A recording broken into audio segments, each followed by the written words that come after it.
तेरे में कितनी क्षमता है, तू कितना सहन करता है। यही है, होती है पवित्रता।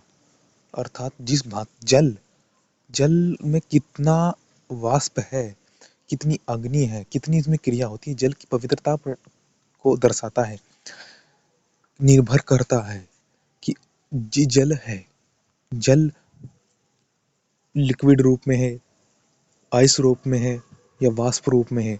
वाष्प रूप में वह अधिक कारीगर होता है, वह अधिक पेनिट्रेटिंग होता है।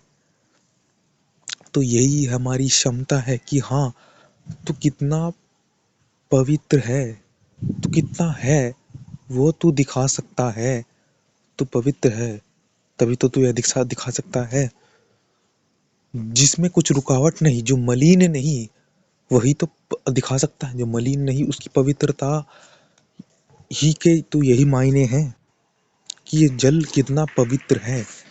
ये जल कितना पवित्र करता है, जल कितना पवित्र हो सकता है। इसमें क्षमता है जल में, कि जल में इसमें इतनी क्षमता है, जल में स्वयं क्षमता है। जल इस जल में इस ऐसी प्रकार की क्षमता बनाई गई है कि ये इतना पवित्र करता है, इतना पवित्र हो सकता है, वस्तुओं को, पदार्थों को पवित्र करता कर सकता है, स्वयं पवित्र है। और ये वाष्प रूप में कर जा करके चीजों को, मलिनता को दूर करता है। जिस भांति ये वाष्प संसार में, यह वेपर्स, जो ये जल है, ये शुद्धि का कार्य कर रहा है। ये वर्षा के रूप में जो भाप बनती है, औषधियों से मलिनता, वातावरण से, पर्यावरण से मलिनता को दूर करता हुआ, भूमि से मलिनता को दूर करता हुआ, अदूषित पदार्थों को दूर करता हुआ, वो उसका जिस प्रकार क्षमता है, वह आच्छादन होता हुआ, दूर करता हुआ एक स्थान पर स्टोर होता है। कलेक्ट कहते हैं मेघ, तभी तो कहते हैं वर्षों से कि ईश्वर की छन्नी इतनी सूक्ष्म है कि वो पानी को छरला करके झरने की तरह पवित्र, पानी को पवित्र करता है। और ठीक उसी प्रकार ये मेघ से भी वातर पवित्र आता है, कि जो मेघ, जो आकाश में वाष्प है, जो आकाश में, जो आसपास हमारे कोहरा नमी है, वो जब पहाड़ों पर जमती है, जब वो जो जल के रूप में, जब वो है समर में नीचे को बहती है जल के रूप में पर्वतों से, जब वह गर्मी से, वह पर्वतों से वह जल, बर्फ जमा हुआ पिघलता है, जो ईश्वर ने नमी, जो आप है, आप अर्थात जल, जो वह इकट्ठी की है पर्वतों पर या मेघों में, मेघ के रूप में वर्षा, या गर्मी से, उष्मा से, जो ज्वाला से, जो पर्वतों में जो जल है वह पिघल करके नदियों में बहता है, वो पवित्र वो जल हमें उस समय मिलता है। कि वो क्या दृश्य होगा जब नदियाँ शोर मचाती हुई शांत जल पवित्र चलती है, कि पिघलता हुआ हमें पवित्र जल मिलता है। तो वही है ये आच्छादन, ये पवित्रता, ये आकर्षण, ये ठहरना, ये ईश्वर रखते हैं एक स्थान पे पवित्र जल। और ये स्थान पर कब रखा, जब ये आकर्षण हुआ। ईश्वर की आकर्षण शक्ति है कि वो श्रेष्ठ को चुन लेता है, अश्रेष्ठ को निकाल देता है, और श्रेष्ठ को चुन करके वह उस पवित्रता को ला देता है, उस गुण को वह विकसित कर देते हैं ईश्वर। हर उस पदार्थ में, जल में उस गुण को विकसित कर देते हैं, और जल से उस हर पदार्थ में वह गुण विकसित हो जाता है। उस क्योंकि स्वयं जल पवित्र है,